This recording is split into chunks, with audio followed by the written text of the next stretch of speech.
Muy buenas tardes otra vez. Volvemos al tiempo de Navidad. Estaba el miércoles cuando estábamos, sí, miércoles.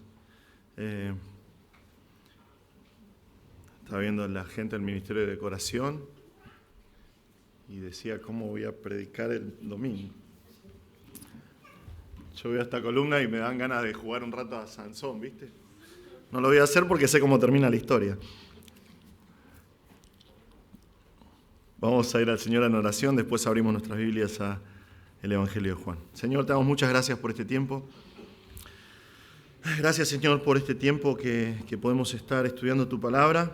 Señor, al recordar Navidad y lo que significa para nosotros la encarnación de Cristo, Señor, nuestros corazones rebosan de gratitud y de adoración realmente por la inmensa misericordia que fue mostrada en Belén con el nacimiento de nuestro Salvador.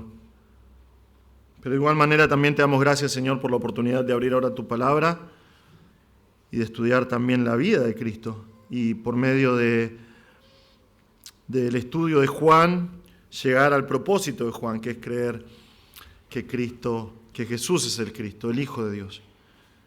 Y saber y recordar que por creer en Él tenemos vida eterna, Señor. Yo te ruego, Padre, que por favor nos ayudes a entender tu palabra hoy. Señor, que podamos salir de acá desafiados, bendecidos, conformados un poco más a la imagen de Cristo. Y yo te ruego, Señor, en el nombre precioso y santo de Jesús, que si hay alguien que todavía no te conoce, que está viendo esta transmisión o que está acá con nosotros hoy, que hoy pueda venir a los pies de Cristo, a los pies de aquel que estuvo dispuesto a hacerse un hombre para dar su vida para salvar. Te damos gracias en su nombre, Señor. Amén. Bien, seguimos con nuestro estudio del Evangelio de Juan. Vamos a continuar con la narrativa de la semana pasada, así que todavía estamos en Jerusalén, todavía estamos en Sukkot, en la fiesta de los tabernáculos, todavía tenemos un montón de chozas hechas por todos lados en la ciudad de Jerusalén, yendo y viniendo personas, ruido, adoración, música. Hemos visto la importancia de esta fiesta ante los ojos de los judíos. Otra vez era un tiempo de celebración, un tiempo de gran gozo, en el que multitudes de judíos acudían a la santa ciudad a festejar la misericordia de Dios manifestada en el pasado. Realmente nosotros no tenemos mucho, no nos hacemos mucho la idea que cómo puede ser que una ciudad tan pequeña como Jerusalén, comparada con otras grandes ciudades, pero historiadores como Flavio Josefo nos dicen, por ejemplo, la última Pascua que se celebró en Jerusalén, había 2,5 millones de personas. Así de masivas eran estas celebraciones. Ahora, Tabernáculos es una fiesta especial. Ellos recordaban su tiempo en el desierto, recordaban la fidelidad continua de Dios para con ellos, recordaban que en momentos de hambre el Señor les proveyó de maná. Recordaban que cuando creían que iban a morir de sed, Dios hizo brotar agua de la roca. Durante todo ese tiempo el Señor los guió. La palabra de Dios nos dice que los guió con una columna de fuego durante la noche, con una columna de nube durante el día, aunque estaban rodeados de enemigos mucho más poderosos que ellos, imposibles de vencer para Israel. Dios los defendió. Dios los cuidó poderosamente. Durante 40 años que estuvieron deambulando por el desierto, el Señor estuvo con ellos. Y es lo que celebraban. Es la razón por la cual en tabernáculos ellos hacían estas edificaciones, estas chozas, y podían tener hasta 3 paredes, 4 si querían, mínimo 3, pero la idea era que pudieran poner ramas y que no cubran por completo el techo para que ellos pudiesen mirar hacia arriba y pudieran ver entre medio de las ramas las estrellas y recordaran que sus antepasados durante 40 años disfrutaron de la fidelidad de Dios en el desierto. Ahora, no sé si te pasó esto alguna vez, que 2 personas tengan ideas diferentes de una misma situación, de un mismo suceso del pasado. Por ejemplo, el esposo dice, yo me acuerdo de esas vacaciones que tuvimos, fueron vacaciones re lindas. Y la esposa dice, ese viaje fue una porquería, realmente. Nos pasó de todo, se nos rompió el auto, llovió todo el tiempo, estaba lleno de mosquitos, había humedad. Dos maneras diferentes de ver el mismo evento. Es similar a la perspectiva de Dios en cuanto a los sucesos de Israel en el desierto. Cuando nosotros evaluamos el relato del Éxodo, cuando nosotros consideramos lo que realmente pasó con esos 2 millones de israelitas que estaban en el desierto, tenemos ante nosotros solamente una historia de incredulidad. Una historia de incredulidad de parte del pueblo. Sí, Dios proveyó de maná al pueblo, pero fue porque toda la congregación de los israelitas murmuró contra Moisés y contra Aarón en el desierto. Los israelitas le decían: ojalá hubiéramos muerto a manos del Señor en la tierra de Egipto, cuando nos sentábamos junto a las ollas de carne, cuando comíamos pan hasta saciarnos, pues nos han traído este desierto para matar de hambre a toda esta multitud, según Éxodo 16, 2 y 3. Sí, el Señor les proveyó de agua en el desierto, pero porque Éxodo 17 nos dice que toda la congregación de los israelitas marchó por jornadas desde el desierto de Sin, conforme al mandamiento del Señor, acamparon en Refidim y no había agua para que el pueblo bebiera. Entonces el pueblo discutió con Moisés y le dijeron: danos agua para beber.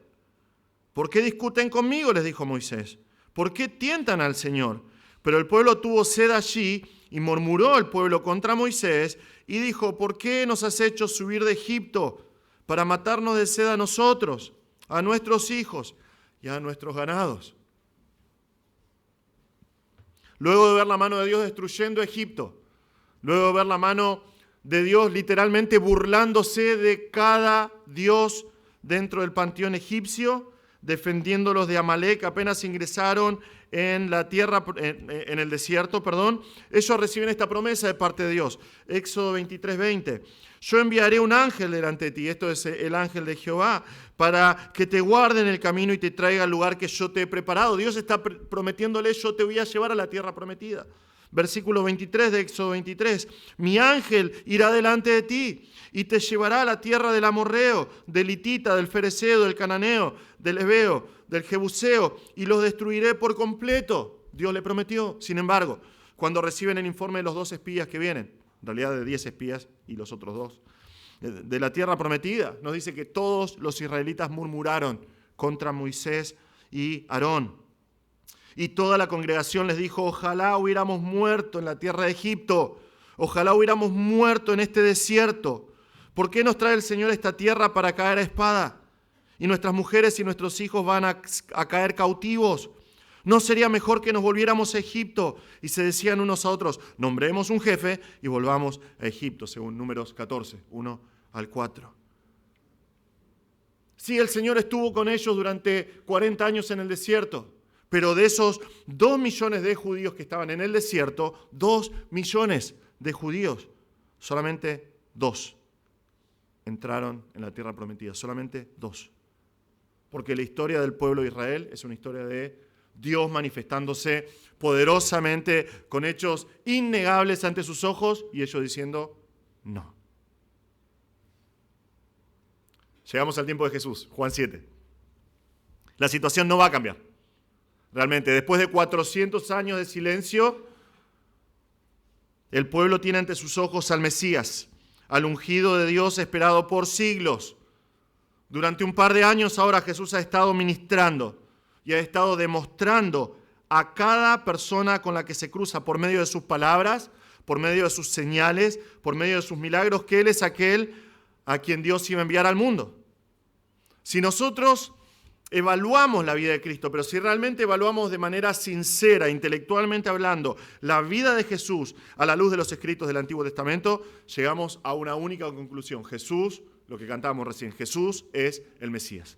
Jesús es el Salvador del mundo prometido por Dios. Sin embargo, estos líderes religiosos están tan obsesionados, y los líderes religiosos influyendo sobre el pueblo, están tan obsesionados con sus tradiciones de hombres, con sus interpretaciones torcidas de la palabra de Dios, dejando de lado la autoridad de la Escritura, que tienen a Dios encarnado frente a ellos y dicen no, de la misma manera que Israel en el pasado.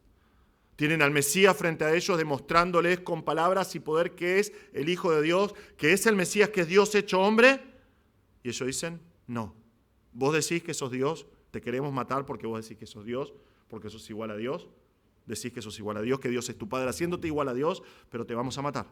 Te queremos matar, no podés ser el Mesías, porque vos no cumplís con nuestras tradiciones. Es la razón por la incredulidad de los líderes religiosos judíos en el primer siglo.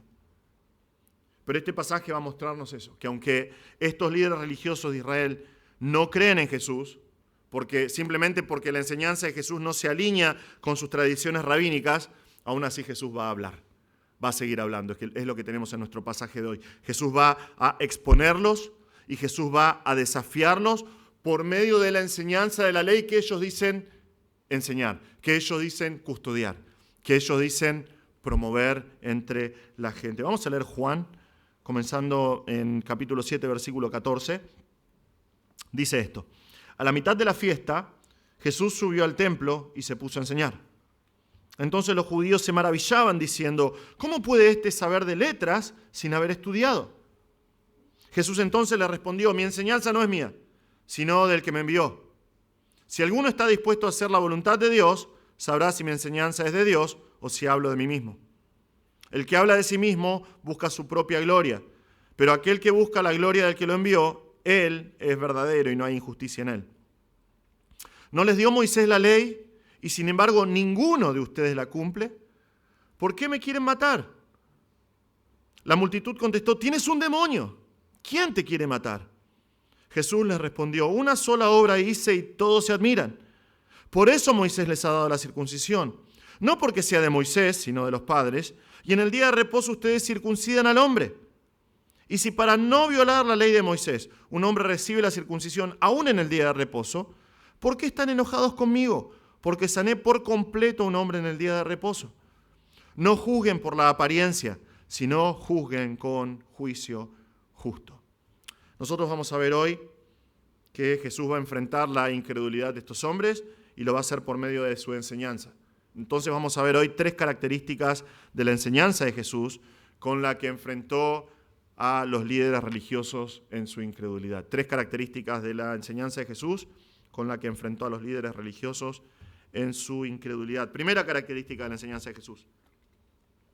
Vemos acá la enseñanza sorprendente de Jesús. La enseñanza sorprendente de Jesús, versículos 14 y 15. Ahora, Juan, recuerden, yo siempre pienso en esto, ¿no? Juan es un maestro, vemos cositas muy chiquititas, pero Juan es un maestro de la narrativa, y lo primero que nos da es el trasfondo de la enseñanza de Jesús, a mitad de la semana aproximadamente.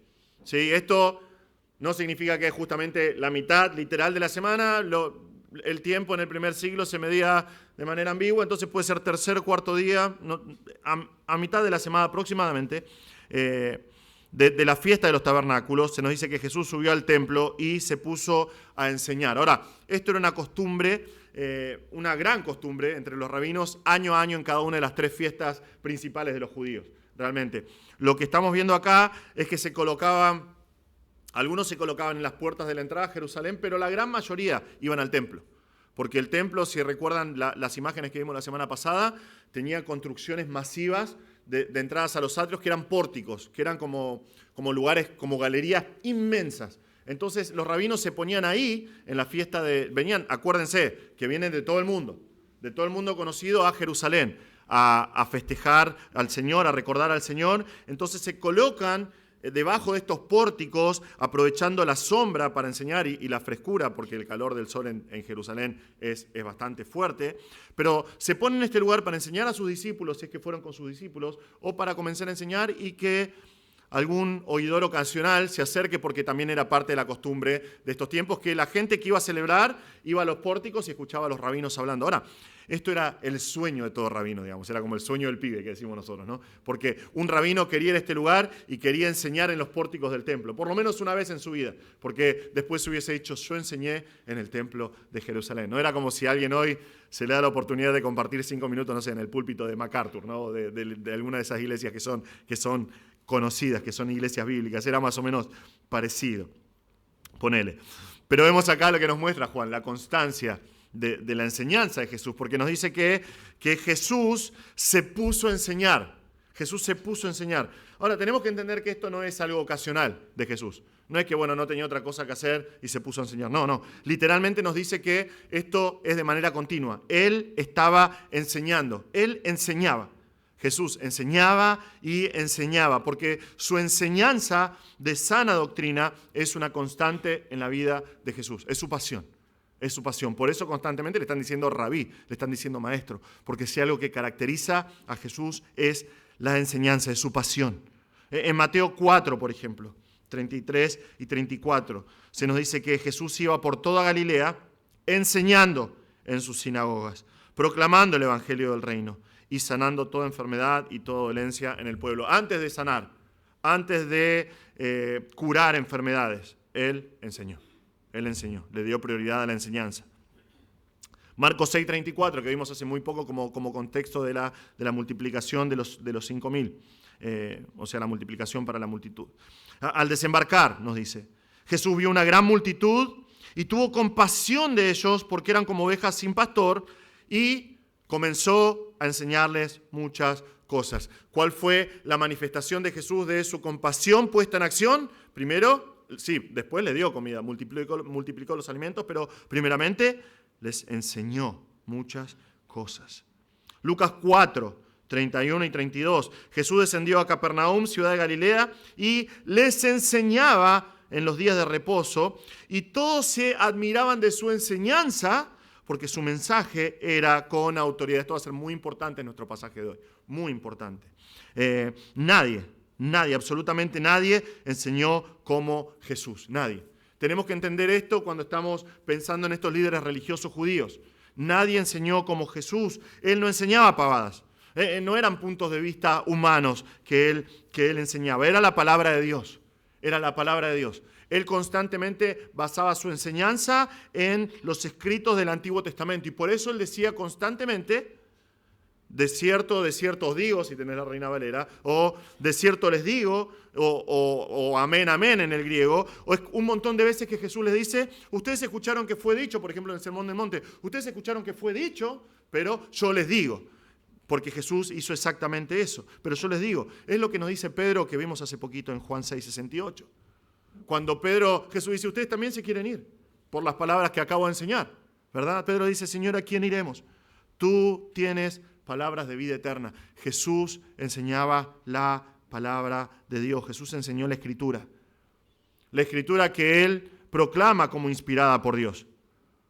Porque otra vez, no tenemos esto, pero Jesús sabía que la Escritura es útil para enseñar, reprender, corregir, para instruir en justicia, a fin de que el hombre de Dios sea perfecto, equipado para toda buena obra. 2 Timoteo 3, 16 y 17. Jesús predicó la palabra de Dios que nos dice Hebreos que es viva y eficaz y más cortante que cualquier espada de dos filos, que penetra hasta la división del alma y del espíritu, de las coyunturas y de los tuétanos, y que es poderosa para discernir los pensamientos y las intenciones del corazón. Jesús enseñaba la palabra de Dios.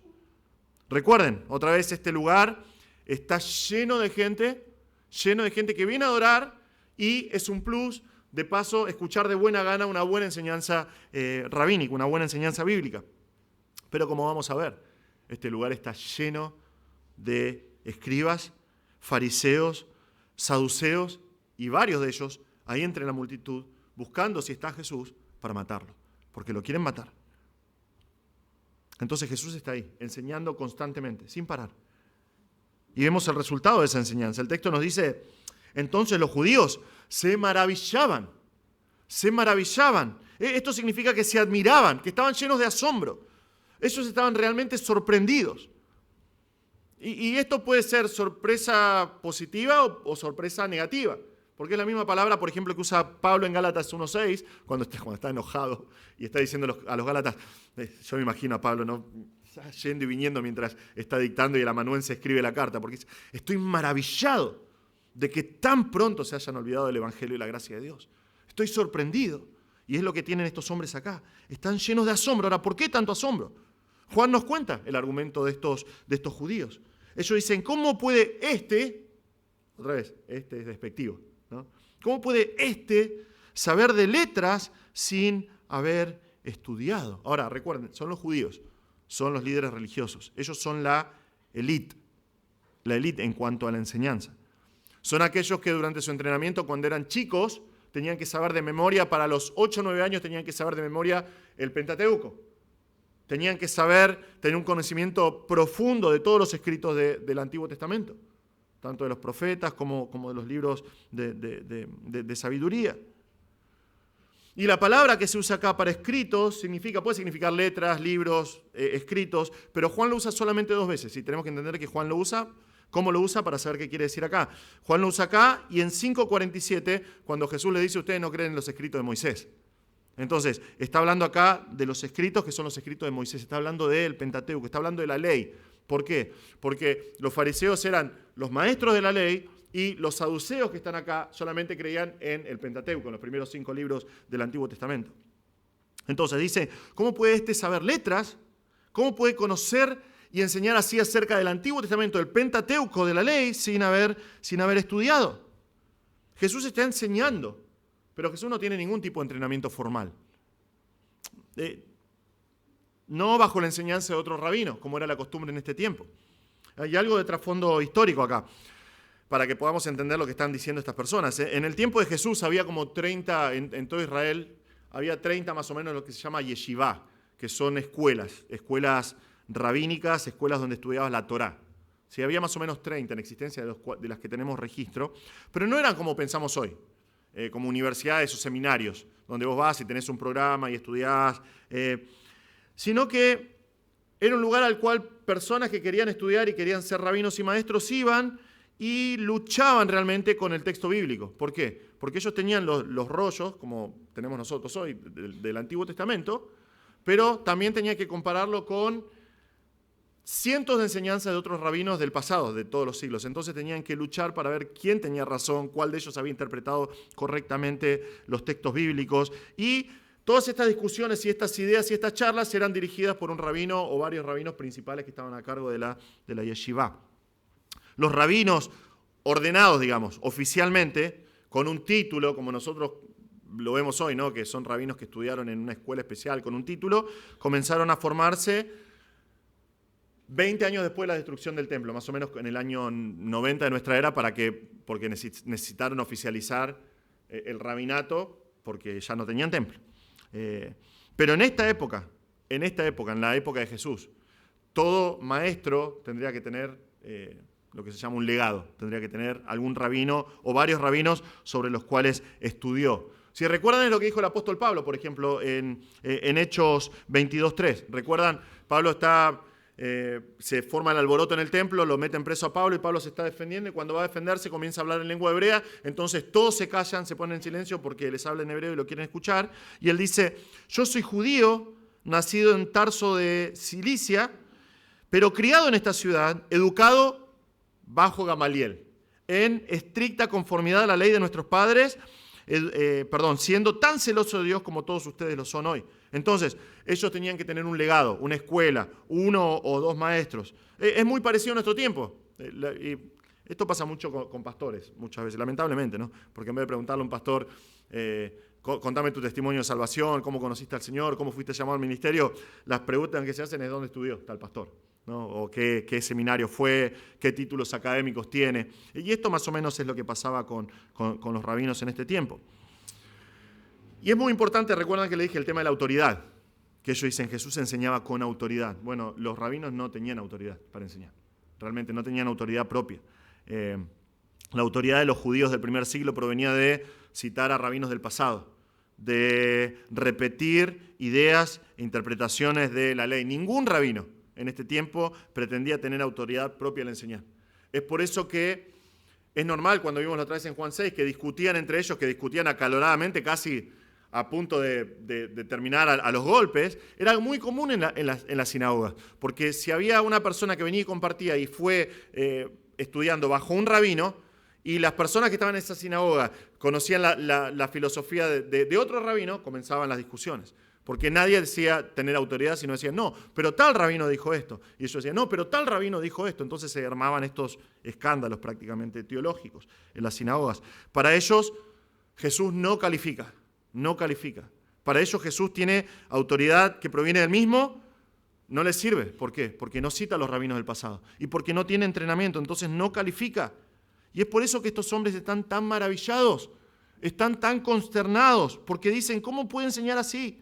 ¿Cómo puede enseñar así de la ley, de los escritos de Moisés, sin haber estudiado bajo ningún maestro? Es imposible. No puede hacerlo. No puede hacerlo. Y tal vez decís, y sí, Él es Dios. Juan mismo nos dice, cuando estudiamos al principio de año el Evangelio de Juan, comenzamos a estudiar Juan 1 al 5, nos dice que Él es el verbo de Dios. Él es la palabra encarnada de Dios. Obvio que va a enseñar así. Sin embargo, recuerdan lo que estamos cantando en estas fechas, estos domingos, ¿no? Jesús es 100% hombre, 100% hombre. Y las cosas que Jesús enseñó, las enseñó en su sometimiento y humillación ante el Padre. Y si vos estudias Lucas, por ejemplo, que el pastor Marcos está predicando Lucas, ves como cuando nos cuenta el relato de su juventud, cuando él se perdió en el templo durante la fiesta, se nos dice que él crecía en intelecto. Y acá pero la palabra de Dios nos dice que en Jesús están escondidos todos los secretos de la sabiduría. ¿Cómo puede ser que él tenga que aprender la palabra de Dios? Bueno, ese es el misterio de la encarnación. Ese es el misterio de la persona de Cristo, que Él es 100% Dios y 100% hombre. Pero Jesús tenía exactamente los mismos recursos que tenemos nosotros. Cuando nosotros estudiamos los evangelios, cuando estudiamos los 4 evangelios, vemos la razón por la que Cristo enseñaba como lo hizo. Lucas 4, por ejemplo, nos dice los elementos de Jesús en su enseñanza. Si vos, esto no lo vamos a leer por cuestión de tiempo, pero podés hacer una buena exégesis, un buen estudio de Lucas 4, 14 al 17, y nos dice cuáles son los elementos de la enseñanza de Jesús. Jesús enseñaba en el poder del Espíritu Santo y enseñaba la Escritura. Ese es el relato de Jesús yendo a la sinagoga y abriendo el libro del profeta Isaías. Él enseñaba en el poder del Espíritu Santo y realizaba la exposición de las Escrituras. No hay otro secreto. No hay otro secreto para Jesús.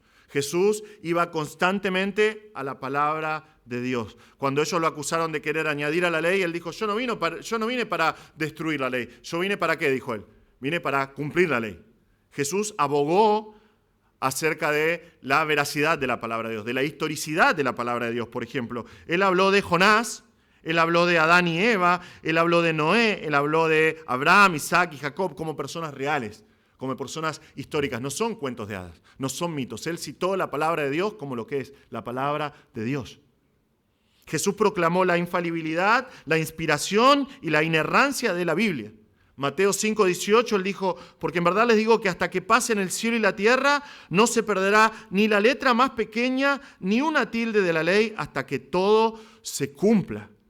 Jesús dice, cada letra, por mínima que sea que está dentro de la palabra de Dios, es inspirada por Dios y es importante para enseñar, y es eso lo que hacía Cristo. En Juan 10:35, que vamos a ver más adelante, él dice, la palabra no puede ser quebrantada. Significa que no puedes añadir, no puedes quitar de la palabra. La palabra de Dios es tal cual Él nos dio.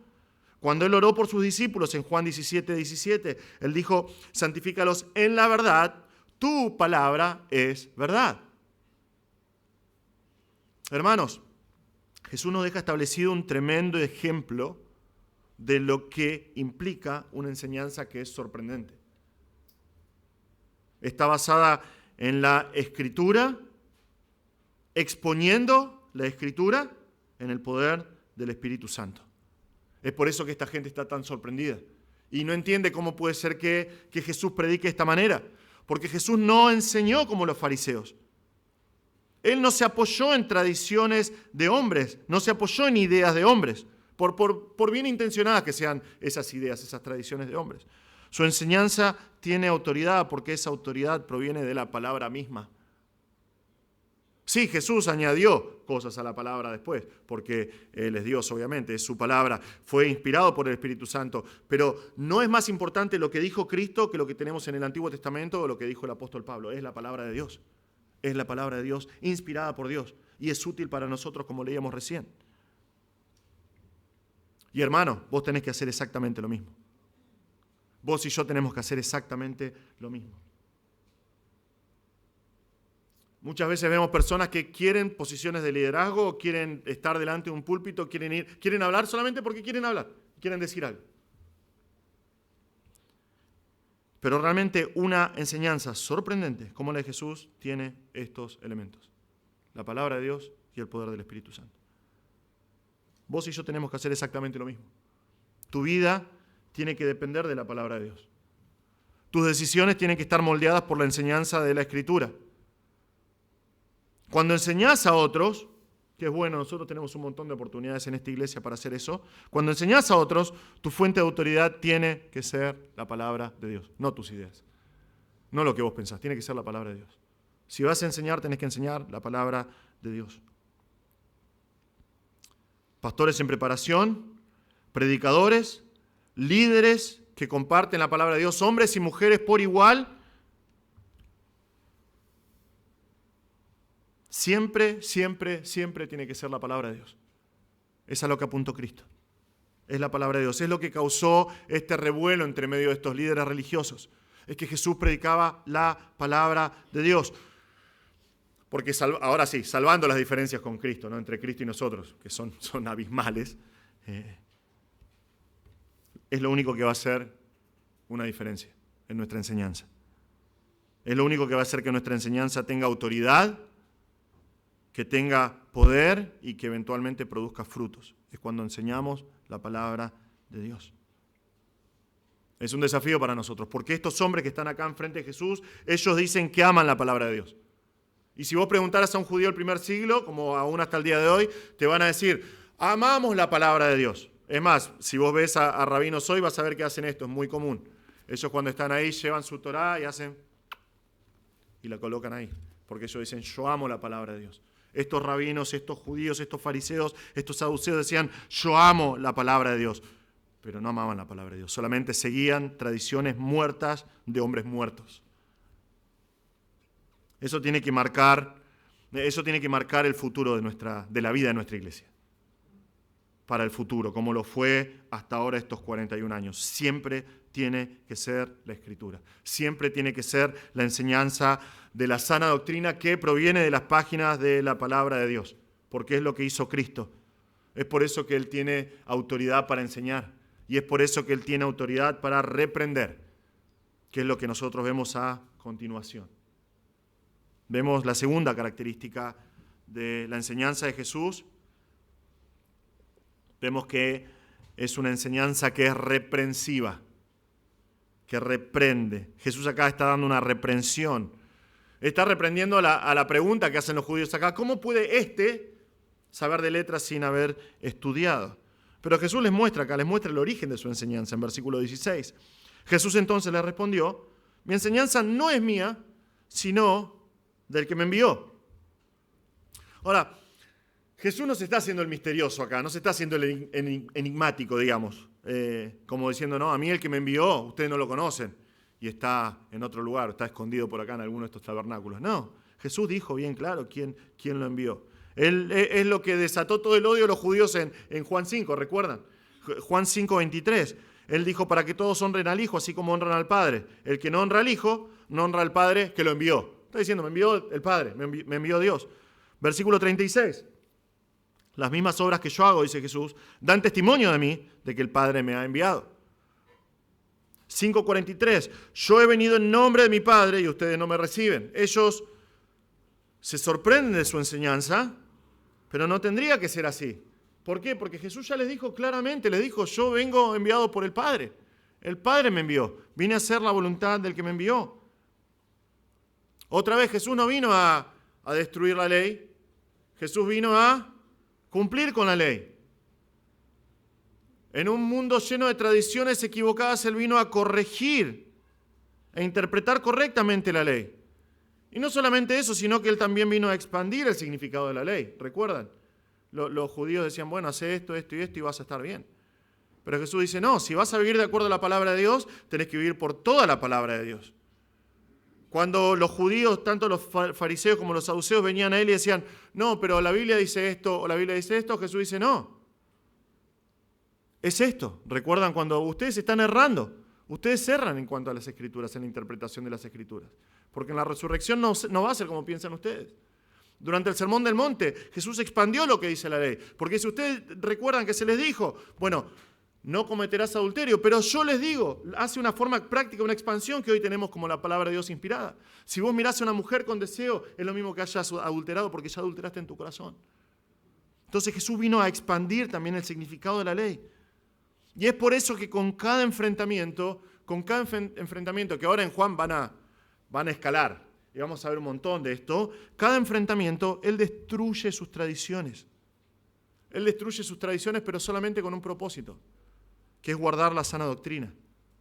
Es demostrar que ellos están en contra de la palabra de Dios. Demostrar que Él está siguiendo la voluntad del Padre que lo envió. Y surge la pregunta, ¿cómo puede alguien saber si está diciendo la verdad? Bueno, Jesús muestra acá cuál es el indicador de la enseñanza, que la enseñanza proviene de Dios, que la enseñanza es divina, en versículo 17.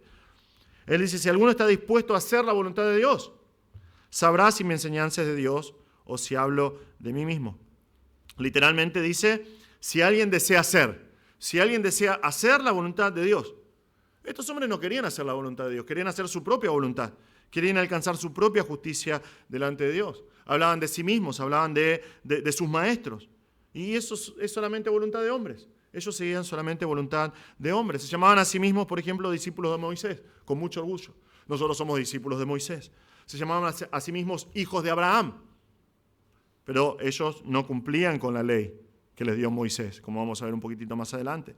Ellos no tenían fe real como Abraham. Y por eso tienen esta enemistad con Jesús, al punto de acusarlo en Juan 8:13, vamos a ver dentro de un par de semanas, que le dicen, vos estás dando testimonio de vos mismo. No citas a ningún rabino, no citas a nadie, decís que Dios te envió, vos estás dando testimonio de vos mismo. Por eso es esta enemistad. Porque Jesús dice, ustedes están siguiendo tradiciones muertas y no siguen la palabra de Dios. Pero Jesús dice acá que el que realmente busca al Señor, te das cuenta que busca al Señor. El que realmente busca al Señor, busca su voluntad. Quiere hacer la voluntad de Dios. Y reconoce que la enseñanza de Cristo proviene de Dios. La persona que no quiere cumplir con la voluntad de Dios, que no quiere hacer la voluntad de Dios, es fácil. Iba en este tiempo un rabino y le decía, rabino, ¿qué tengo que hacer para estar bien con Dios? Bueno, no levantes un tacho en el sábado, no prepares la comida en el sábado, quédate en tu casa sentado en el sábado y vas a estar bien. Ah, gracias, rabino, y ya está. Pero la persona que realmente quería hacer la voluntad del Señor, escucha a Cristo y dice, amén, y sigue a Cristo. La enseñanza de Cristo tiene como fundamento la palabra de Dios y tiene solamente un único propósito. Vemos acá el propósito de la enseñanza de Jesús, versículo 18.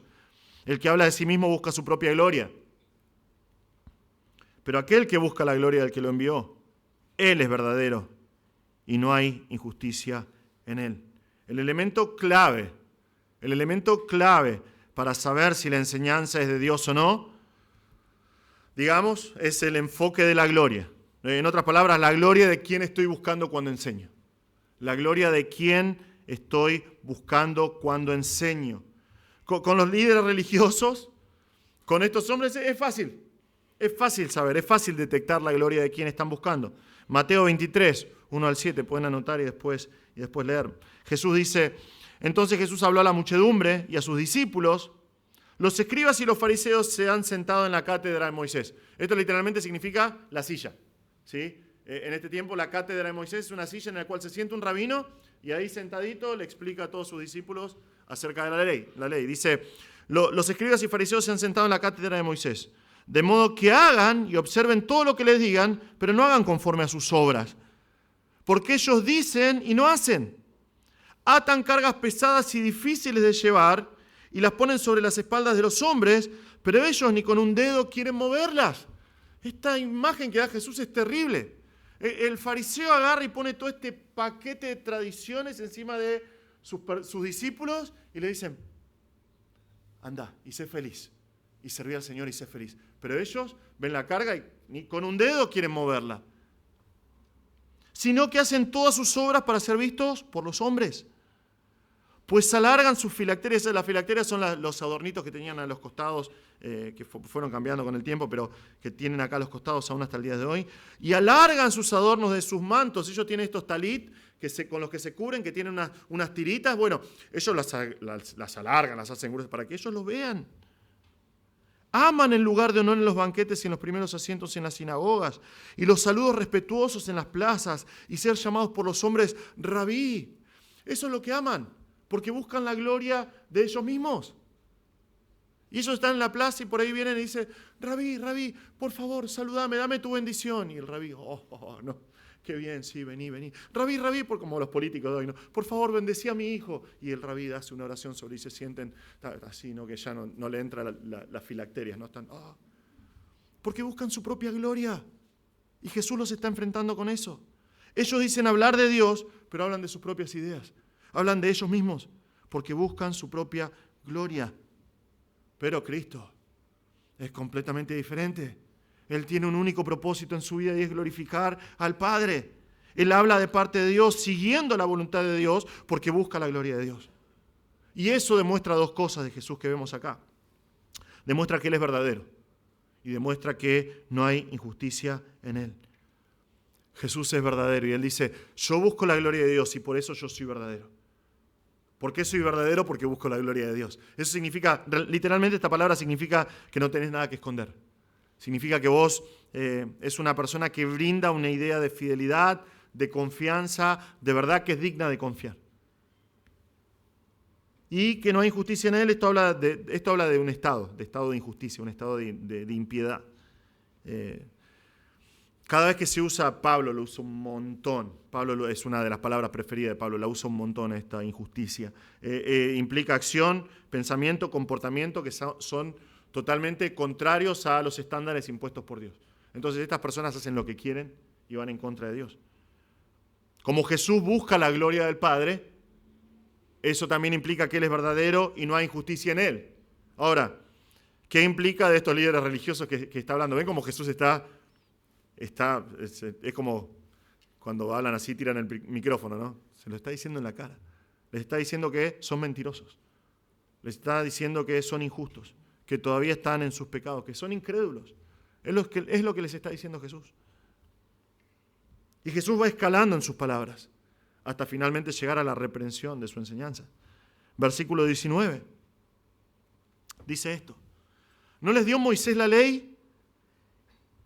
Escuchen esto, porque esto es un insulto. No les dio Moisés la ley y sin embargo ninguno de ustedes la cumple. ¿Por qué me quieren matar?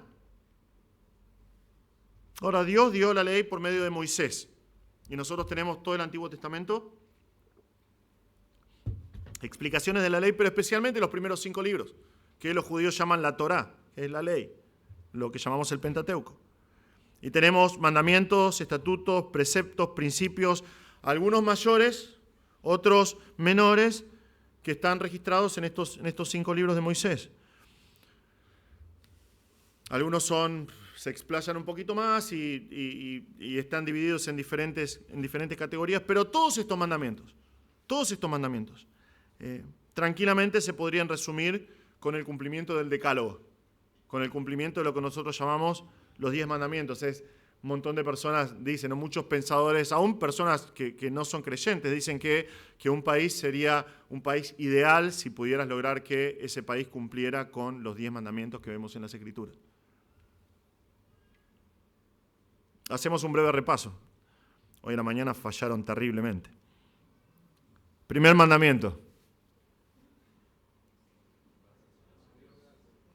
Más o menos. Yo soy el Señor tu Dios, que te saqué de la tierra de Egipto, de la casa de servidumbre. No tendrás otros dioses delante de mí. Ese es el mandamiento. No tendrás otros dioses delante de mí. Segundo mandamiento. No te harás bien, bastante bien. No te harás ningún ídolo. Tercer mandamiento. No, ya lo están googleando, ¿no? No tomarás el nombre del Señor tu Dios en vano. Cuarto mandamiento. Acuérdate del día de reposo para santificarlo. Quinto mandamiento. Honra a tu padre y a tu madre. Sexto mandamiento, ahora sí. No matarás. No matarás. No matarás. Pero la Biblia, es más, la ley, tiene un montón de muerte. Entonces te preguntas, pero la Biblia no habla un montón acerca de matar en la ley. Y dice a tal persona matala, y a tal persona matala, y a tal persona matala. Bueno, sí, Pero eso es en cuanto a crímenes que requieren la pena capital, porque recuerden que esta ley fue dada para el pueblo de Israel, para la nación de Israel, que está viviendo bajo una teocracia, viviendo bajo el gobierno soberano de Dios. Entonces, la pena capital es algo que el Señor aprueba y la pena de muerte es algo que el Señor establece para otra vez mantener el orden dentro de la nación. Pero este mandamiento, el sexto mandamiento, no matarás, tiene como propósito valorar la vida de toda persona como portadora de la imagen de Dios. Es por eso que nosotros creemos, por lo que dice la Biblia, que toda vida importa. Toda vida importa porque cada persona que nace en este mundo tiene en sí, en cierta manera, a pesar del pecado, la imagen de Dios porque fue creada a imagen y semejanza de Dios. Y este mandamiento tiene como propósito evitar el asesinato fomentado por injusticia o por el odio simplemente. Si no me gusta mi vecino o quiero algo que tiene mi vecino, pum, lo mato y listo y está todo bien. No, está este mandamiento. Pero vean a dónde van las palabras de Jesús, en versículo 19. Él les dice, yo enseño de parte de Dios. Ustedes enseñan sus tradiciones. No quieren hacer la voluntad de Dios. Yo quiero hacer la voluntad de Dios. Ustedes no quieren hacer la voluntad de Dios, quieren hacer solamente su voluntad. Jesús dice, yo busco la gloria de Dios, ustedes buscan su propia gloria. Y ahora, esto es la frutilla del postre, Moisés les dio la ley. A ustedes que son maestros de la ley, a ustedes que son guardianes de la ley, a ustedes que son personas que fomentan la ley, pero ninguno de ustedes la hace. Ninguno de ustedes la cumple. ¿Cuál es la prueba? Que quieren matar a Jesús. Que quieren matar a Jesús. Están acusando a Jesús de desviar a la gente. Y se está desviando al pueblo. Está trastornando al pueblo. Sin embargo, no tienen pruebas para eso. No tienen pruebas para eso. Y vimos la semana pasada esto, tienen el indicador para saber si Jesús realmente está desviando a la gente, que es Deuteronomio 13, versículos 1 al 5. Si estuviera desviando a la gente, tendría que hacer prodigios y señales y decir a la gente, bueno, vamos en pos de otro Dios. Es todo lo contrario de lo que hizo Jesús. Jesús manifestó poder de parte de Dios y guió a todas las personas a Dios y a su palabra. Y ellos quieren matar a Jesús solamente por una razón, porque Jesús quebranta sus tradiciones humanas y no respeta sus tradiciones humanas. Y es por eso que Cristo dice, ustedes no cumplen con la ley. Los está reprendiendo, le dice, ustedes no cumplen. Ustedes dicen que cumplen, ustedes no cumplen. ¿Por qué me quieren matar? ¿Por qué me quieren matar injustamente, sin razón? Es pecado. Vemos la reprensión de Jesús y usa la palabra para reprender. Pero otra vez, Jesús enseña la palabra de una manera magistral. Y hermanos, esto es un desafío para nosotros. Es un desafío para nosotros en este pasaje. Porque vemos acá hombres que tienen la palabra inspirada, hasta este momento, ¿no? Tienen todas las escrituras del Antiguo Testamento, tienen la palabra inspirada de Dios, pero no viven de acuerdo a la palabra inspirada de Dios. Se dicen guardianes de la palabra de Dios, pero no viven de acuerdo a la palabra de Dios. Y a lo largo de la historia ha habido miles de iglesias que se consideraron guardianes de la palabra, como estos hombres. Y hoy son entidades religiosas que siguen tradiciones de hombres.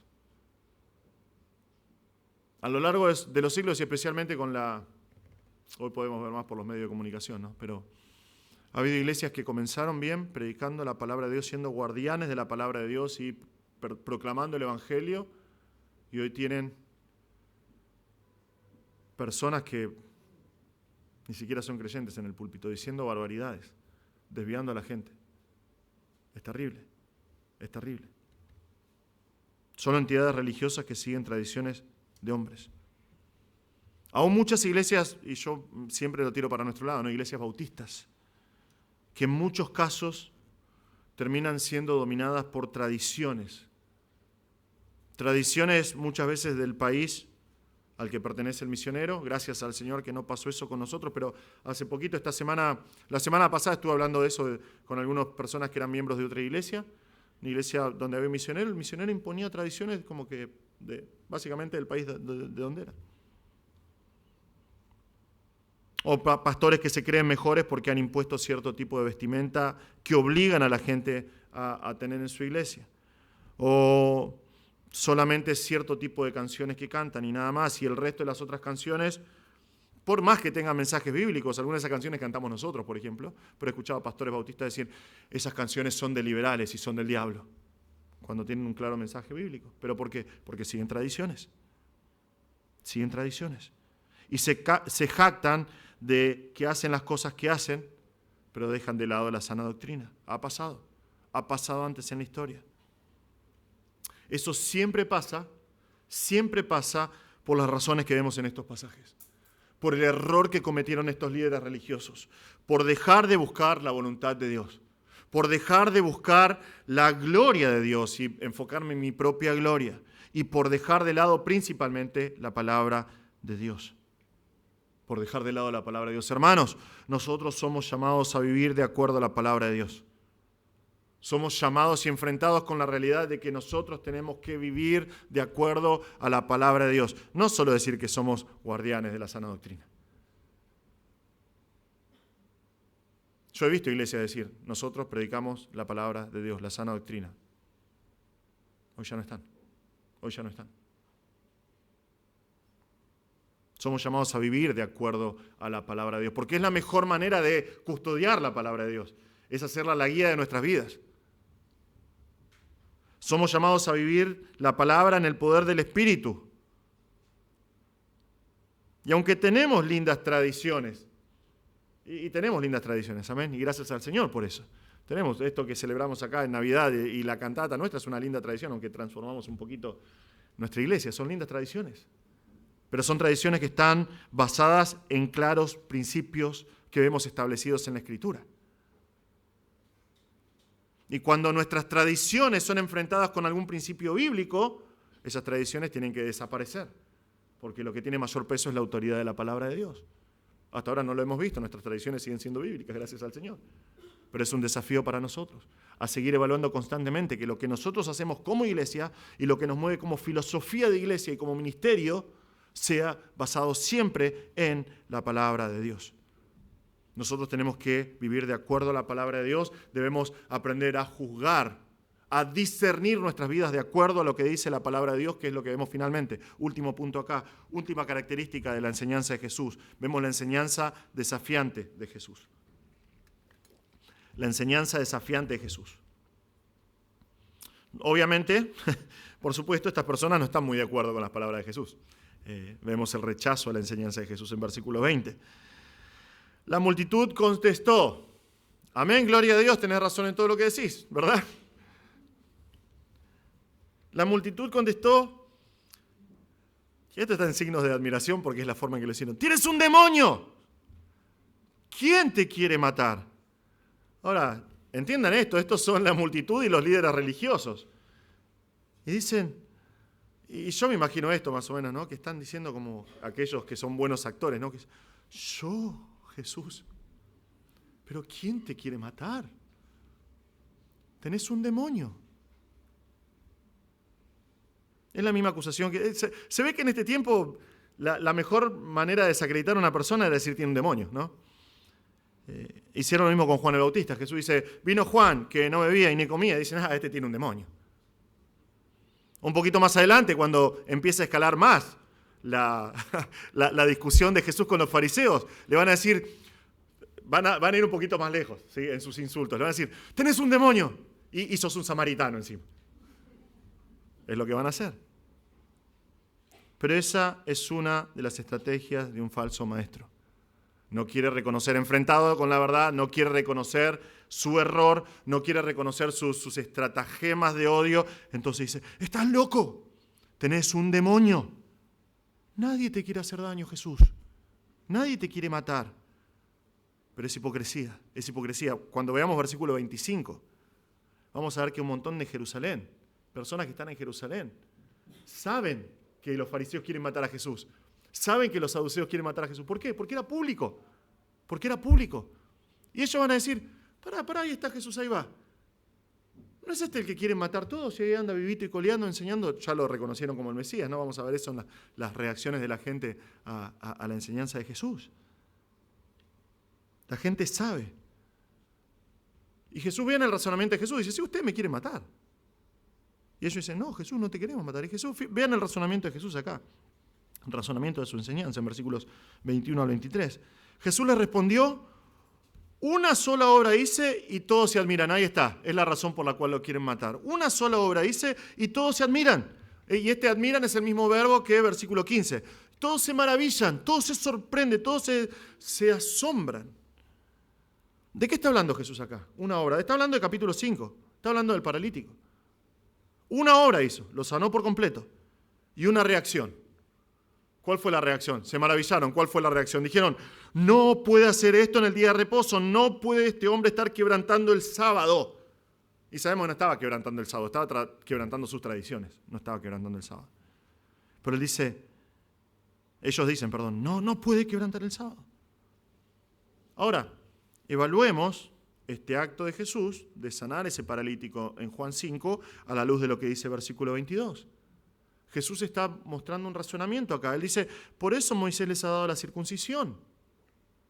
No porque sea de Moisés, sino de los padres. Y en el día de reposo ustedes circuncidan al hombre.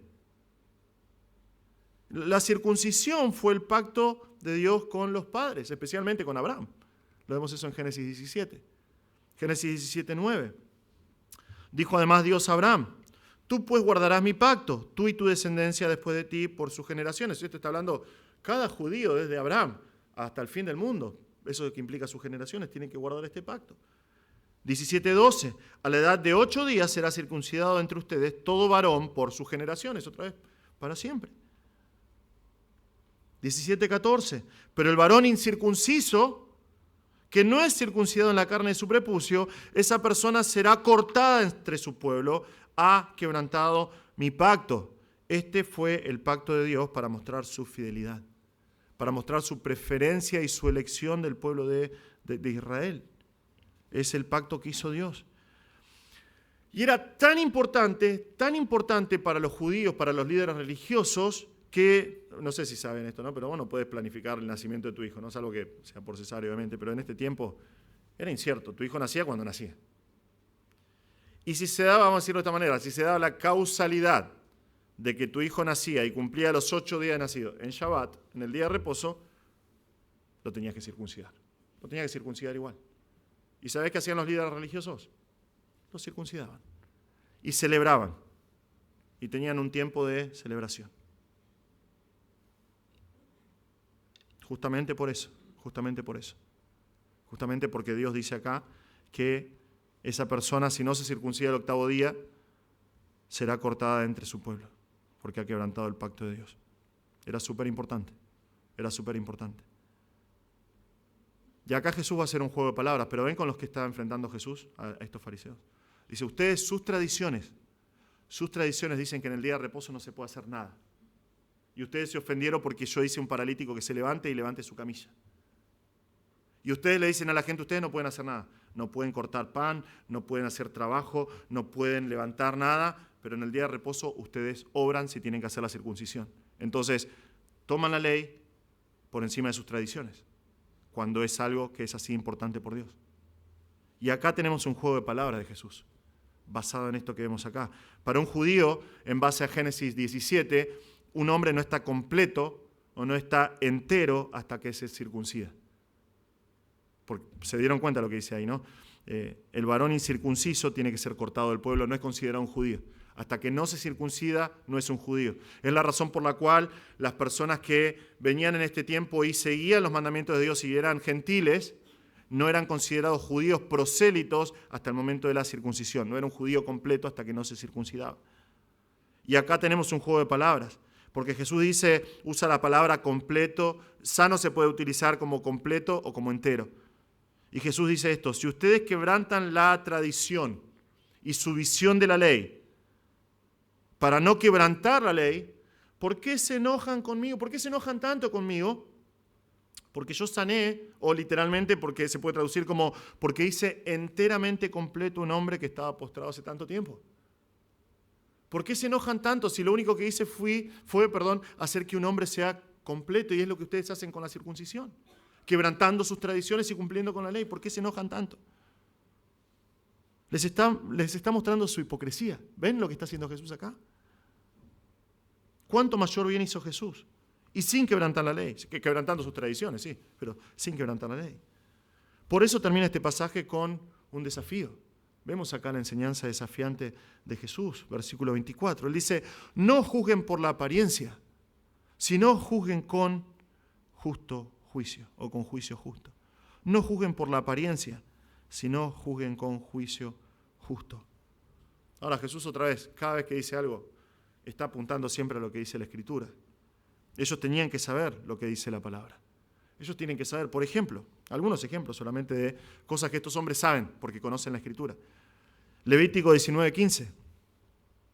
No harás injusticia en el juicio. No favorecerás al pobre ni complacerás al rico, sino que con justicia juzgarás a tu prójimo. Zacarías 7:9. Así ha dicho el Señor de los ejércitos. Juicio verdadero juzguen y misericordia y compasión practiquen cada uno con su hermano. Primera de Samuel 16:7, que también tienen que conocer. Pero el Señor dijo a Samuel, no mires a su apariencia, es lo que están haciendo estos hombres, están mirando la apariencia de Jesús. No mires a su apariencia, ni a lo alto de su estatura, porque lo he desechado, porque Dios no ve como el hombre ve. Pues el hombre mira la apariencia exterior, pero el Señor mira el corazón. Jesús les está recordando a estos hombres que es la Escritura la que define los parámetros para evaluar las obras que Él hace. Las obras que cualquier persona hace. ¿Con qué parámetros estos maestros de la ley, estos guardianes de la ley tenían que evaluar a Jesús? Con los parámetros que están impuestos en la Escritura. Y Jesús por eso les dice, ustedes tienen que juzgar con juicio justo, porque es lo que dice la Escritura. Me tienen que evaluar a la luz de la Escritura. Y si lo hubiesen hecho a la luz de la Escritura, ¿cuál es la conclusión a la cual tendrían que haber llegado? Jesús es el Mesías. Él es el Señor. Pero no lo hicieron. ¿Ven el desafío de Jesús acá? Para estos hombres con su enseñanza. Ustedes pueden juzgarme. Jesús está diciendo eso. Vengan, juzguen. Tienen toda la libertad de hacerlo. Júzguenme. Ustedes pueden juzgarme, pero no por las apariencias, sino por un juicio justo. Un juicio que tiene su fundamento en la revelación de Dios. Y es a partir de acá, de esta enseñanza, que comienza una escalada de reacciones en la gente en Jerusalén, en la fiesta de los tabernáculos. Hermanos, nosotros tenemos tanto para aprender de este principio. Tenemos tanto para aprender de este punto. Tenemos tanto para aprender de la enseñanza desafiante de Jesús en este pasaje. Porque nosotros venimos, ya sea que te hayas criado en la iglesia o que hayas creído de grande, nosotros venimos tan cargados con prejuicios, con presuposiciones, con información incompleta de las cosas, acerca de nuestros hermanos, acerca del mundo que nos rodea. Y han pasado 2000 años de estas palabras que leemos en Juan, pero sin embargo el desafío de Cristo sigue vigente para nosotros hoy. Nosotros tenemos que aprender a juzgar con juicio justo. Y eso es juzgar de acuerdo a lo que dice la palabra de Dios. Tenemos que aprender a juzgar según la palabra de Dios. Es lo que tiene que estar en nuestras mentes cuando nosotros evaluamos las cosas. Tiene que ser de acuerdo a la palabra de Dios. ¿Qué dice la palabra?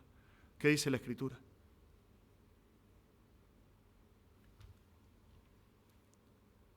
Lleva tiempo, necesitamos aprender lo que dice la Escritura para juzgar de acuerdo a lo que dice la Escritura, pero para juzgar las cosas, y ven que acá Jesús dice que no tenemos que no juzgar. No hay muchas personas que dicen, ponen como excusa esto, dicen, aún dentro del ambiente, especialmente dentro del ambiente cristiano, dicen, no hay que juzgar a nadie, ¿no? Y vos le decís, mirá, esto es pecado, y decís, no hay que juzgar a nadie, no me juzgues. O peor, que esto lo dije varias veces, pero yo realmente es algo de tiemblo. Que hay personas que dicen, no me digas nada, solamente Dios puede juzgarme. Yo escucho eso, veo eso, hay personas que tienen remeras que dicen eso, ponen en sus redes sociales, solo Dios puede juzgarme, yo tiemblo. Porque digo, si hay alguien que no querés que te juzgue es Dios, realmente, si hay alguien que no querés que te juzgue, que se ponga en el estrado y te siente y te juzgue, es Dios. Un Dios que es santo y perfecto y que ve todas y cada una de tus miserias, que otros no ven. Este pasaje dice que nosotros podemos juzgar Nosotros, es más, tenemos que juzgar, pero tenemos que juzgar con justo juicio. Tenemos que juzgar de acuerdo a la palabra de Dios. Para lo negativo y para lo positivo. Es la razón por la cual tenemos la disciplina de la iglesia y fomentamos a practicar la disciplina de la iglesia. Si una persona está en pecado abiertamente, ¿qué tenemos que hacer? Tenemos que enfrentar a la persona. Es juzgar en cierta manera, pero lo estamos haciendo en obediencia a la palabra de Dios. Juzgás a la persona. Decir, mira, esto es pecado. Y la persona por ahí te puede decir, no me juzgues. No te estoy juzgando, estoy diciendo lo que dice la palabra de Dios. ¿Entienden? Lo que dice Jesús acá. Y también de manera positiva. Muchas veces evaluamos a las personas de acuerdo a nuestras propias presuposiciones, nuestros prejuicios. Tenemos que juzgarlos de acuerdo a la palabra de Dios, con justo juicio. Como hermanos en la fe, como personas que son redimidas, personas por las cuales se derramó la sangre de Cristo. Jesús dice, tienen que juzgar, pero siempre con el fundamento de la palabra de Dios. Ahora, ¿estos hombres van a hacerlo de esta manera? Bueno, una alerta de spoilers acá. No lo van a hacer. No lo van a hacer. El juicio va a ser de acuerdo a sus propias tradiciones y su odio. El odio va a escalar, va a seguir y va a crecer al punto de que la próxima vez que estudiemos Juan, en un par de semanas, en medio de la fiesta de los tabernáculos van a empezar a mandar a los guardias para meterlo preso a Jesús, para juzgarlo y para matarlo. Pero eso va a pasar en un par de semanas, cuando volvamos a Juan. Pero hasta entonces, hermanos, nosotros recordamos lo que este pasaje nos enseña acerca de la enseñanza de Jesús, lo que nos muestra y cómo nos desafía con la enseñanza de Jesús. Es siempre la palabra de Dios. Vemos que la incredulidad de estos líderes religiosos estaba basado en su incredulidad en la palabra de Dios. ¿Por qué? Porque se habían aferrado a sus ideas, a sus tradiciones. Y Jesús les muestra con su enseñanza que es así. Y nos muestra a nosotros, 2000 años después, la importancia de la enseñanza de Jesús. Eso nos deja con desafíos claros. Cristiano, entendé lo que dicen las Escrituras. Aprendé lo que dicen las Escrituras. Cristiano, cree lo que dicen las Escrituras. Y por medio de las Escrituras, conoce a Dios. Conoce a Dios y viví. No para cumplir mandamientos, sino para la gloria del Dios que llegas a conocer por medio de las Escrituras. Porque de eso se trata la vida cristiana. Cuando nosotros veamos más y más y más y más acerca de la vida de Jesús en el Evangelio de Juan, vamos a ver eso. La vida cristiana no se trata de un conjunto de tradiciones a cumplir, sino de una vida transformada. La vida cristiana no se trata de venir a la iglesia por venir a la iglesia, no se trata de hacer ministerios por hacer ministerios, no se trata de venir a estudios inductivos por venir a estudios inductivos o orar o hacer tu devocional simplemente por el hecho de hacerlos porque son tradiciones solamente. La vida cristiana se trata de vivir en base a lo que dice la Escritura. Se trata de una vida transformada por el conocimiento verdadero de Dios por medio de su palabra que nos lleva a una vida de obediencia. Es conocer al Señor por medio de la Escritura y decir, este es el gran Dios que tengo, este es el gran Salvador que tengo, y por medio de ese conocimiento tener una vida transformada que me guía a la obediencia y al servicio. De eso se trata la vida cristiana, pero no va a suceder nunca en tu vida si el centro de tu vida no es aprender lo que dice la palabra de Dios. Es siempre la palabra de Dios, porque es lo que tiene poder para transformar nuestras vidas. Es lo que tiene poder para guiarnos a la obediencia. Es lo único que nos puede mostrar y revelar quién es nuestro Salvador y cuál es la obra que Él hizo por nosotros. Tal vez estás acá y no conoces a Jesús todavía. O estás viendo esta transmisión y no conoces a Jesús todavía. Bueno, este Jesús que enfrentó con la palabra a estos fariseos es el mismo que nosotros estamos celebrando ahora, que hace un poco más de 2000 años atrás vino a nacer. Y la única razón por la cual Cristo vino fue para morir por tus pecados y los míos. La palabra de Dios dice que cada uno de nosotros nace separado de Dios. Cada uno de nosotros nace en pecado. Cada uno de nosotros nace condenado al infierno eterno. Nosotros como humanos, la humanidad toda es una raza caída y condenada al infierno, sin ningún tipo de esperanzas en sus propias obras. Sin embargo, la palabra de Dios dice que Dios envió a su Hijo, a Jesús. Jesús vino a morir por tus pecados. Jesús, cuando la única razón por la cual vino y nació en Belén es para morir 30 y pico años después en Jerusalén cargando con tus pecados y los míos. Es la única razón por la que vino. El Hijo del Hombre vino a buscar y a salvar lo que se había perdido. Él vino a morir por tus pecados. Y la Biblia dice que si vos reconoces tus pecados hoy, si vos reconoces que sos un pecador separado de Dios hoy y crees en Cristo como el Salvador, si crees en Cristo como aquel que murió por tus pecados, si te arrepentís de tus pecados y venís a Cristo buscando perdón, Él te va a dar perdón y vida eterna. Y Cristo promete, al que a mí viene yo no lo echo fuera. Vení a Cristo hoy. Vení a Cristo hoy, Él va a transformar tu vida. Otra vez, tal vez tus circunstancias de vida van a seguir siendo iguales o peores, pero Él va a darte vida eterna. Él va a transformar tu corazón. Él te va a dar la paz que este mundo no te puede dar y que hasta ahora no tenés. Vení a Cristo hoy, Él murió por tus pecados, según está escrito en la palabra de Dios. Vení a Cristo hoy y Él te va a salvar. Hermanos, hasta nuestro próximo tiempo en Juan, ya se acercan las fiestas. Recordamos el desafío de Jesús, el desafío que nos deja su enseñanza. Y buscamos en nuestra vida que, como decimos los mecánicos, ajustamos un poquitito las tuercas, ¿no? ¿Qué áreas de mi vida necesito alinear más a la enseñanza de la palabra de Dios y vivir de acuerdo a la verdad de la Escritura? Vamos a orar. Señor, te pedimos que por favor bendigas esta tu palabra. Señor, rogamos que nos ayudes a vivir de acuerdo a tu palabra. Señor, te damos gracias, Señor, por todas las tradiciones que siglos de Iglesia Bautista nos han dejado. Y gracias, Señor, que esas tradiciones son bíblicas, pero te rogamos, Señor, que nos ayudes a permanecer siempre dándole prioridad a tu palabra y vivir de acuerdo a tu palabra. Señor, que nosotros realmente seamos, por las décadas que siguen en esta iglesia, verdaderos guardianes de tu palabra y de la sana doctrina. Te pedimos estas cosas en el nombre de Jesús. Amén.